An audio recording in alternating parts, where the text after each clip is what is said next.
Сәлеметсіздер ме балалар? Қазір бізде қазақ тілі сабағы. Сабақтың тақырыбы «Мен жастарға сенемін». Бүгінгі сабақта біз сіздермен Мағжан Жұмабаев жазған «Мен жастарға сенемін» деген өлеңімен танысамыз. Бүгінгі сабақта біз сіздермен нені үйренуге тиіспіз? Ол тірек сөздерді үйренуге тиіспіз. Өлеңдегі негізгі ойды анықтауға, теңеу сөздердің мағынасы, жасалу жолдарын үйренуге тиіспіз. Жазба жұмыстарында теңеуді қолданамыз. Теңеу эпитет заттың, нәрсенің, құбылыстың белгісін, қасиетін, сапасын көрсететін көркемдік ұғым. Теңеу дай, дей, тай, тей жұрнақтарын жалғау арқылы жасалады.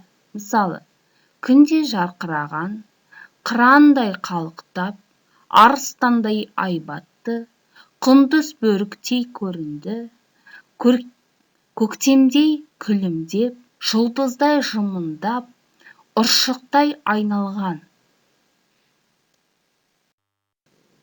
Бүгінгі сабақтың жаңа сөздері: айбынды, доблестный, қайратты, грозный, жастық, молодость, еңбектен, трудись, жалында, свети, талапты, требовательный, табанды, стойкий, қайратты, сильный, шыдамды, выносливый, мүдде, интерес, арыстандай, как лев, жолбарыстай, как тигр, қырандай, как орел.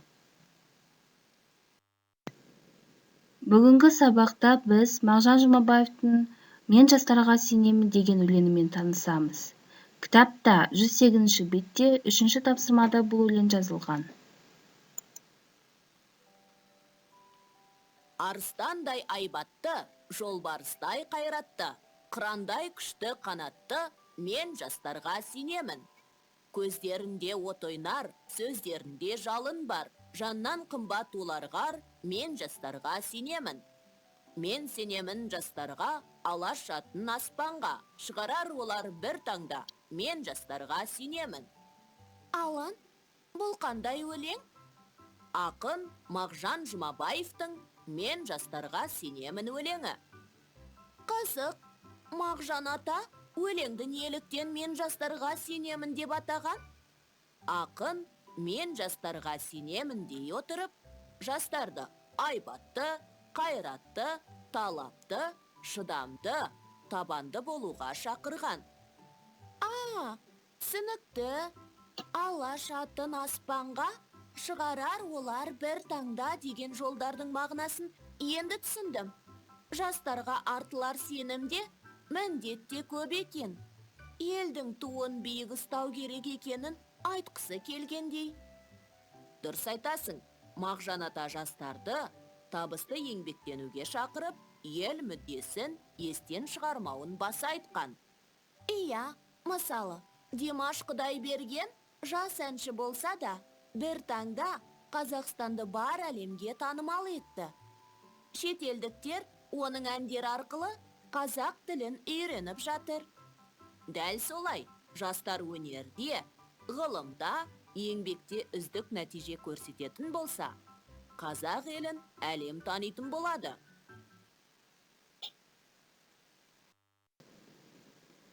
Өлеңді мұқият тыңдап, негізгі ойды анықтаңыз. 1-ші тапсырма. Негізгі ойды анықтаған кезде сіздер тірек сөздерді түсінесіздер, өлеңдегі негізгі ойды анықтайсыздар, және де теңеу сөздерді табасыздар. 2-ші тапсырмада Мағжан Жұмабаев өлеңде қандай теңеу сөздерді қолданғанын жазыңыздар. 3-ші тапсырма, сөйлемдегі қандай сөздер түсіп қалғанын толықтырыңыздар. Орындаған барлық 3 тапсырманы дәптерге жазып, маған жіберіңіздер. Сабақ аяқталды, сау болыңыздар.